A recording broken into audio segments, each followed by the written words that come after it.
Do you ever, with these stories, hit a place early on where you know it's not something you can follow, that isn't going to be a rich enough vein? Yeah, a lot of stuff just dies and fades away. Mm. A lot of stuff that I think is going to possibly make a book doesn't. Right. But you just have to be patient. Sometimes you have to wait years for all the pieces to come together. Previous standalone, Trick of the Dark, the starting point for that came one afternoon. I was at my old Oxford College at a crime and mystery festival, and I got tired of listening to other voices. I'm really badly behaved sometimes. And it was a beautiful day, so I wanted to go and sit by the river and think beautiful thoughts. And I discovered there was a wedding going on in the college grounds earlier on. And I realised that I recognised the bride and I knew who she was. And I immediately started thinking, what possible consequences could there be? What sort of history could there be that could lead to possible consequences in the present day? And by the end of the evening, I kind of knew that the best thing that could happen in my world was that the bridegroom would be dead by bedtime. And by the end of the weekend, I had the whole shape of this story in place. I knew the shape of it, I knew who'd done it, I knew why they'd done it, and various bits and pieces along the way. But I didn't know how to tell the story. I couldn't find a structure to tell the story.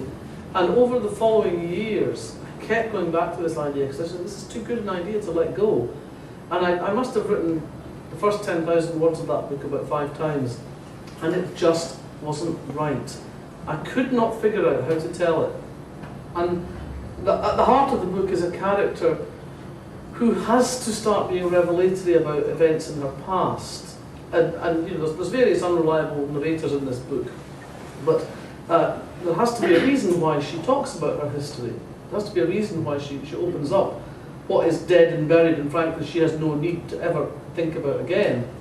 And I couldn't find a credible way to do this. And eventually, the world gave me the way to do this. If you remember the sudden spate of misery memoirs that started coming out a few years ago, you couldn't throw a stick. You couldn't throw a stick in a bookshop without hitting somebody's miserable childhood. And I thought that's the way to do it. You know, give her a slightly more miserable childhood, and then she can write the memoir, and that makes the whole past history fair game.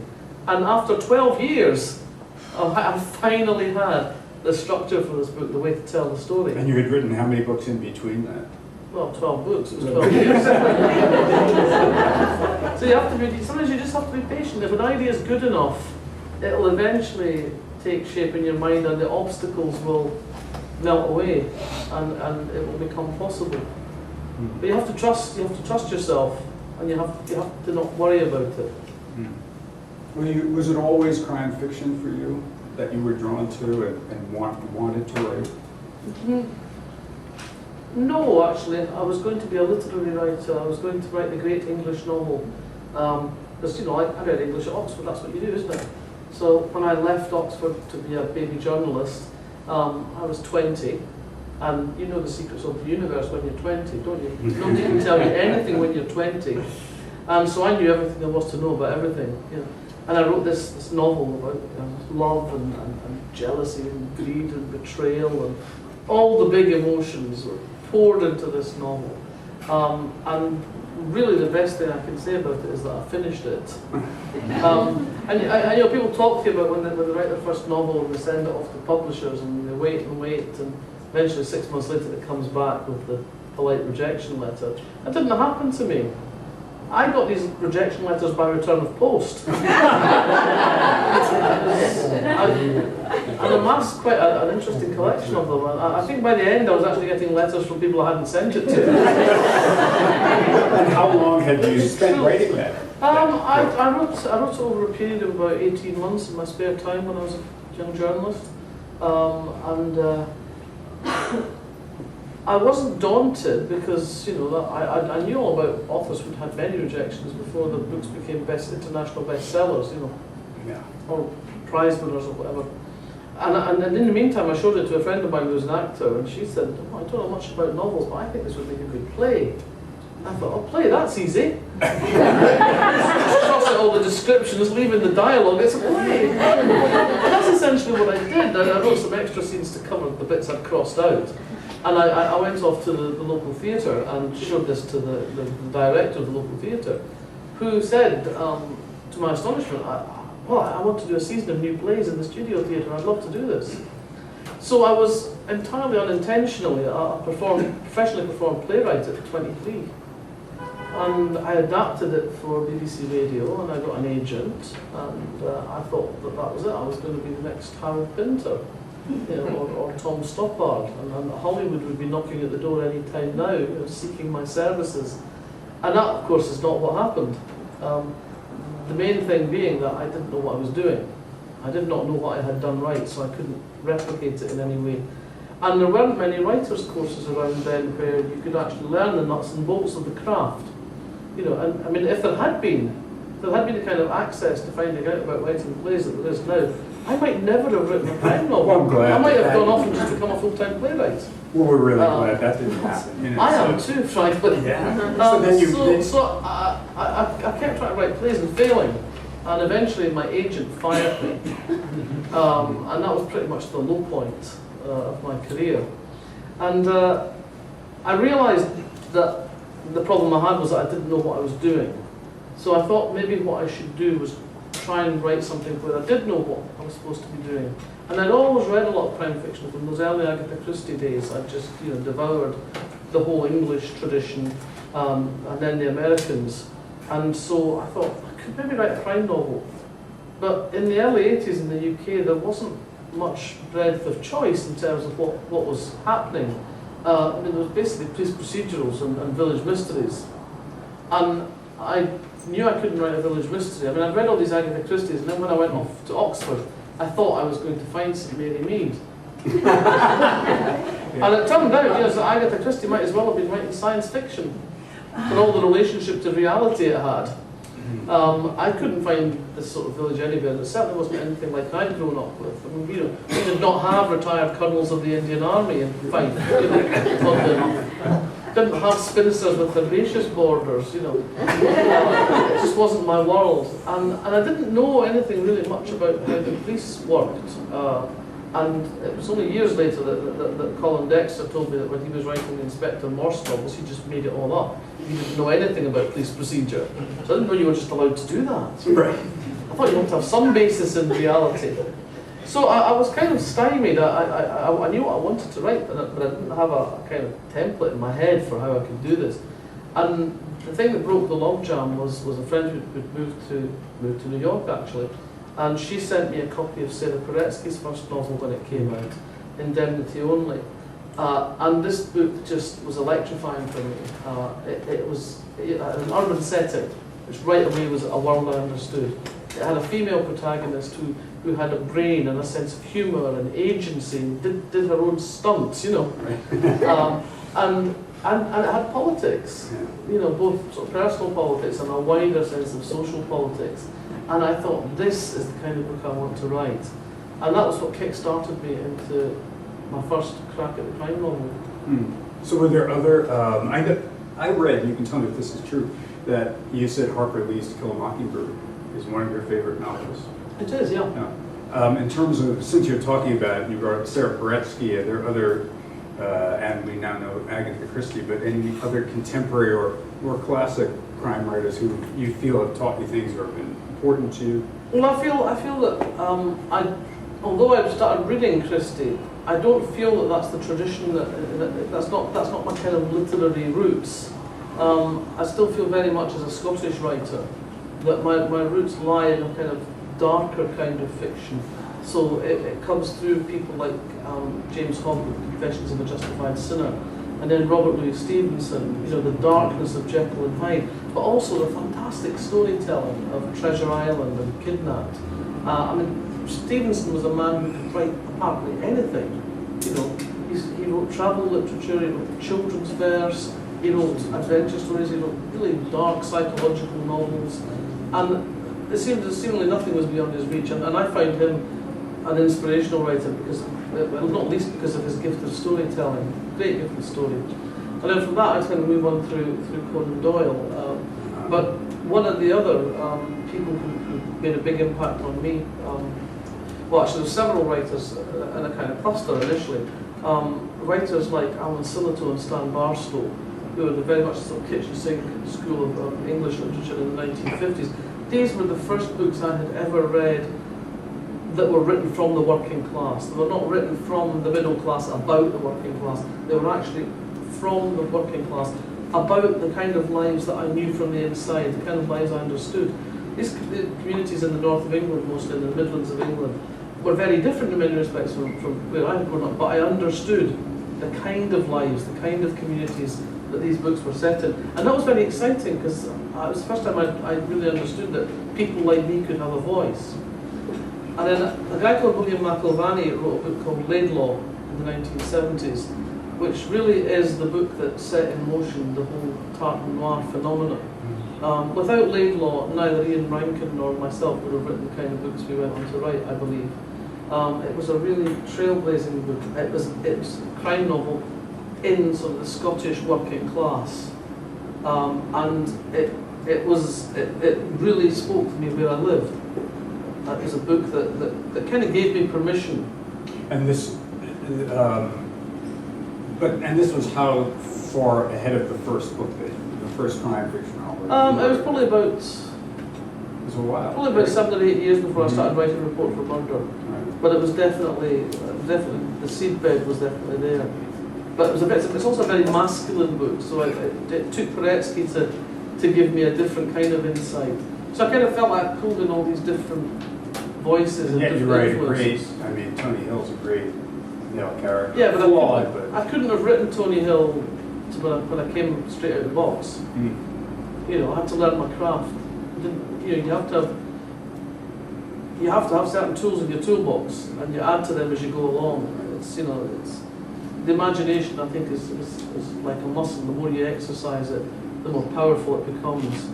When you start off, you're trying to walk in somebody else's shoes, but they're generally shoes that are the right size. But as you go on as a writer, you can ram your feet into shoes that are too small, or wear somebody else's shoes that are way too big, and you can even totter about stiletto heels. Only on downtime. I'm thinking of your son wandering around in your shoes. Yeah, he does. Exactly my shoe size now. There are a He couple. doesn't wear the stilettos. No, so good. I just want to ask you this because I happen to be a huge fan of this TV show, Wire in the Blood. If you're happy with it, did you have any input on it, and how you feel about the show? Yeah. Well, before Coastal Productions, who made the show, came to me, I'd had several approaches from companies wanting to adapt that series of books, and I'd always said no, because I felt that they didn't entirely get what I was trying to do, or they didn't get the character of Tony Hill, that they wanted to turn it really into something else. But the first time I sat down with Robson and his business partner, Sandra Joplin, who make up Coastal Productions, I knew that I was dealing with a very different animal. They came to this because the books excited them. And it's a great story. It's one of those really lucky break things. Every writer needs lucky breaks. It's always, success is always a mix of talent and hard work and luck. And it so happens that Sandra Joplin's husband Ken is a huge crime and thriller fan. He reads very widely in the genre. And he read The Mermaid Singing and The Wire in the Blood, and he really loved them and thought they would make great television. And he kept saying to Sandra and to Robson, "You've got to read these books, they're fantastic, you've got to read these books." And Sandra's like, "Oh, I'm in post-production, I can't read it now, pet." And Robson's like, "Well, I've got a script to learn, So anyway, after he'd been going on at them for about 6 months, they were all going off together on holiday to the south of France. So they all get into the van, and Ken says, "Right, you buggers, you wouldn't read them, you're going to listen to them." And he got the audio books from the library, the unabridged audio. So all the way to the south of France, they were listening to the mermaids singing, and all the way back, they were listening to The Wire and the Blood. And they came back, and Sandra phoned my agent and said, we really want to make television out of these. And so I had a long meeting with them, and I knew that Robson was a good enough actor to play it. And also, physically, he's very like the Tony Hill in my head, so I had no worries on that score. The issue then became how they made it, what kind of television they made. And we sat down early on and we talked about the elements of the books that were important to preserve. So the general ambience, the sort of darkness, the kind of palettes of sort of, you know, greys and almost monochrome that it is a lot of the time. The complexity of Tony's character, the complexity of the storytelling. And with these things kind of in place, I said, really go away and make the best television you can. And I was involved as a consultant. I was involved in discussions about casting. I saw every draft of every script, and I was expected to give script notes which just went into the pot with everybody else's notes, so the scriptwriter never knew what had come from me and what had come from the script editor.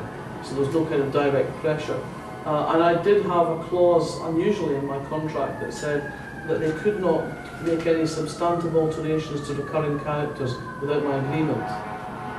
And I did have to call that into operation once. So I got a script and I'm reading this and I was appalled.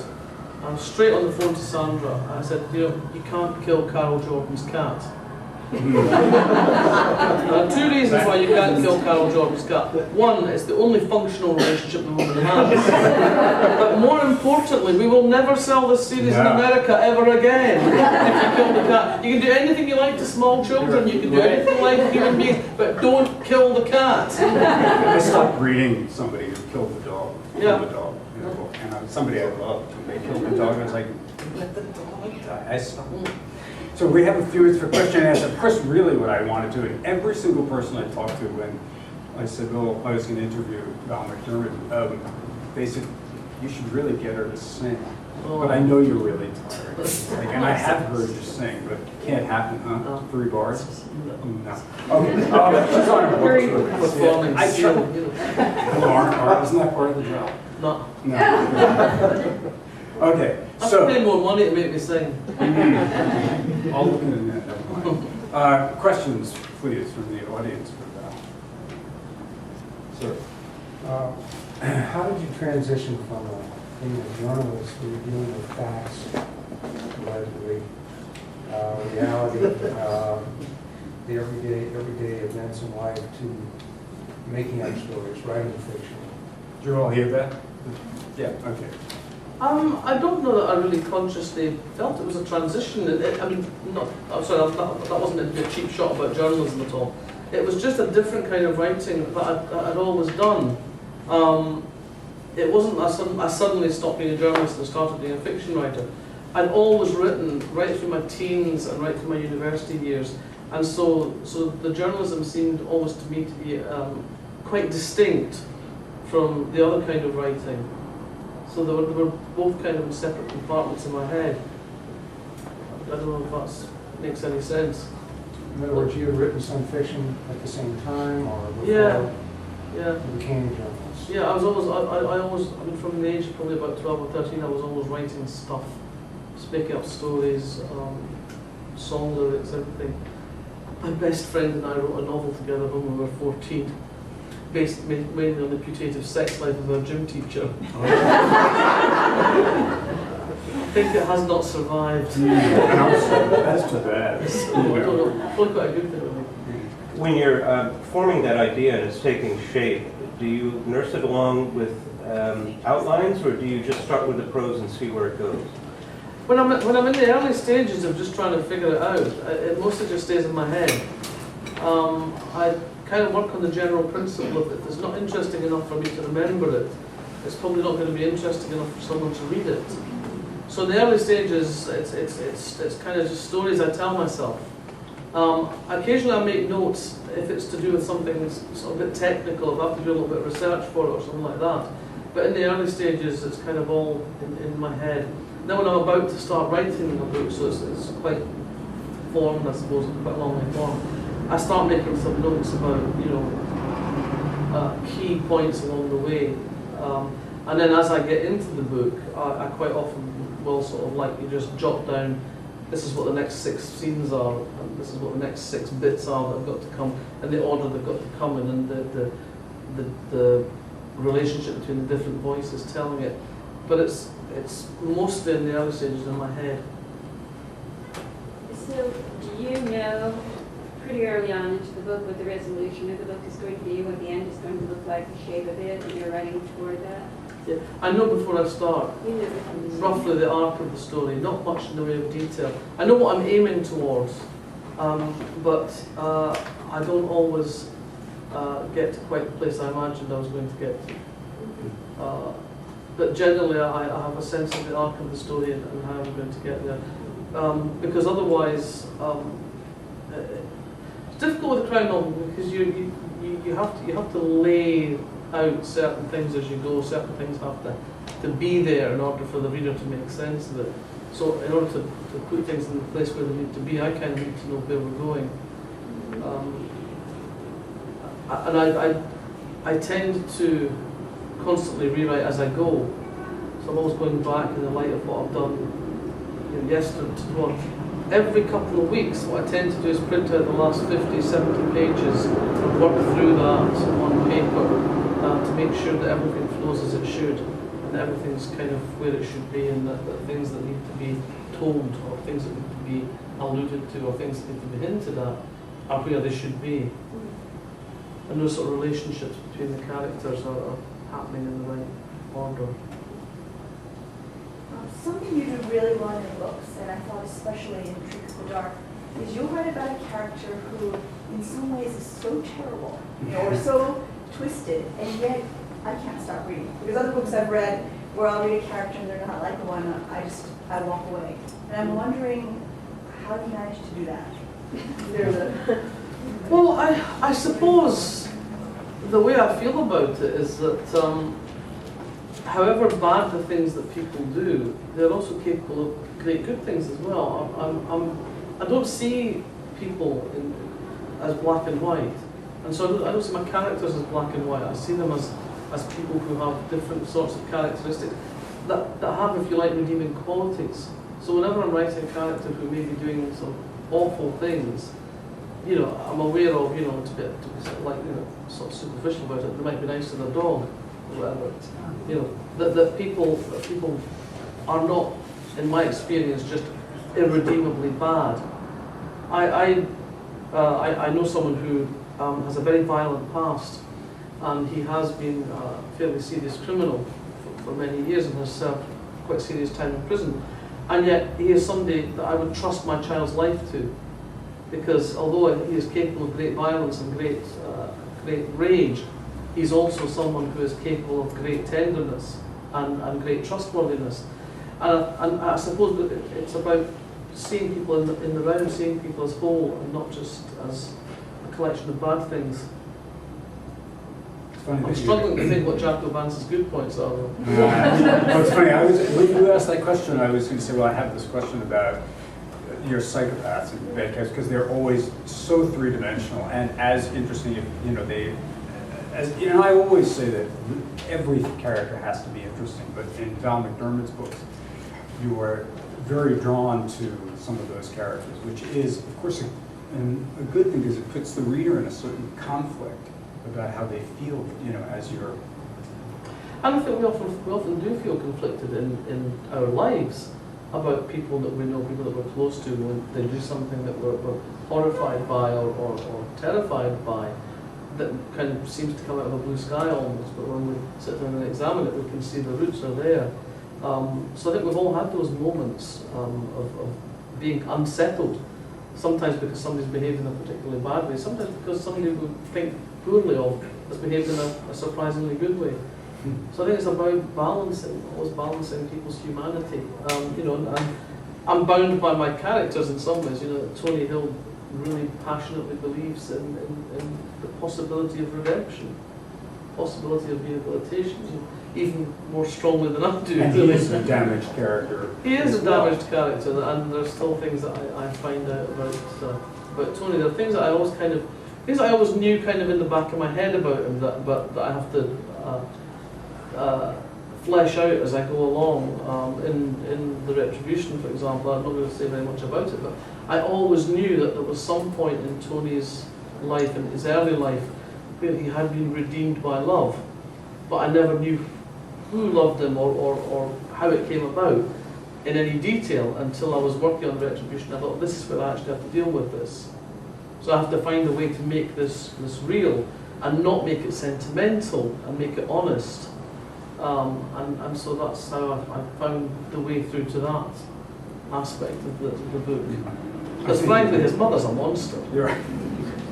No, I think it's just so much about the writing process, the creative process, that I'm always surprised when people can put together, outline a whole book, and I say, well, what if you had them in a different, what if they, instead of putting them there, would they really act the same way? So the discovery and still discovery of your characters makes it possible for you to continue with the books, because you're still finding out about them. Yeah, there's stuff that, I mean, it's interesting to me because I did not intend this to be a series of books.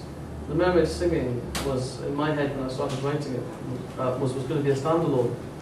It was completely different from anything I'd written before, and I didn't see it as a possible start of a series. I just thought it was going to be, I had this great idea for a story, and I wanted to tell this story, and I thought that would be that. But when I got to the end of it, I found I was really interested by these characters, and I thought they had great potential to tell lots of other stories and to be interesting characters for quite a long time. And so then I found myself lumbered with the things I'd done in the first book. Tony's impotence is a plot point in The Mermaid Singing. That's the only reason it exists. But having done that, I'm stuck with it. I know, Tony. But you did write that before Viagra and stuff. Yeah, but he's tried Viagra, and I know. it solves the symptom, but not the cause in his head. Right. But it's interesting though, because I mean that's been going for, I've been writing this series for quite a long time now, and I must have got something right, because I've never had a guy come up to me and say, being impotent, it's really not like that.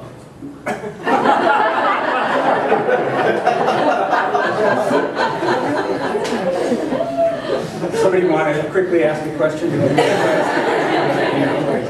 Otherwise, You might have noticed actually the television series. It's never alluded to because Robson refused to do that. I assumed that. Yeah, but he was just like, I'm not doing that. No. Because it undercuts his cool sex. Manliness. No, and I understand that. It's in all my contracts. He waxes his shoulders, Well, I have so many people to tell that. Anyhow, yes, last. Totally away from. I just wanted to know, do you have readers, once you've written the book, you have somebody who you give it to get feedback, or? They go straight to my editor. Yeah. My editor, he's the first one who sees it. My editor and my agent get it at the same time. And the person who does this editorial stuff at the agency reads it at the same time as my editor does. Then we talk about it. My first draft tends to be quite close to what we end up with. But when I say it's my first draft, it's also been extensively revised as I go. It's a continual process of revision. The one thing that happens with my books that I think is quite unusual from what I've spoken to other writers about is that my books almost always get longer between first draft and final draft.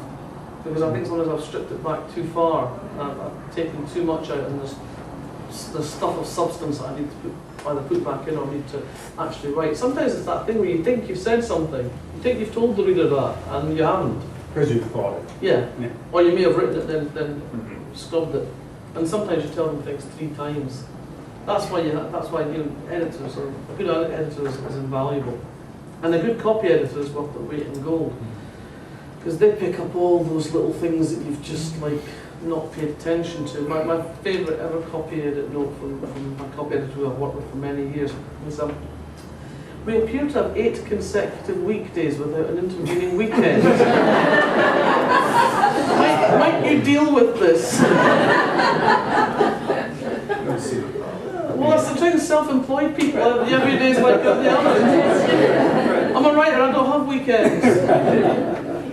Anyhow, okay, one last question. Just a minor question. Do you use a special software, or you just pen and pencil, or I just use Word on the computer. Word? Okay, thank you. Oh, you don't have that program that writes the books? No, I have the girl chained up in the shed that writes the books. My wife always teases me. She says, every time I come into your office, you're not actually writing. There's a gal in the shed, isn't there? Everyone should. Everyone should have a girl in the shed. And there's so many things to say to that. But thank you, before you leave, but thank you, Val. This was just... Thank you.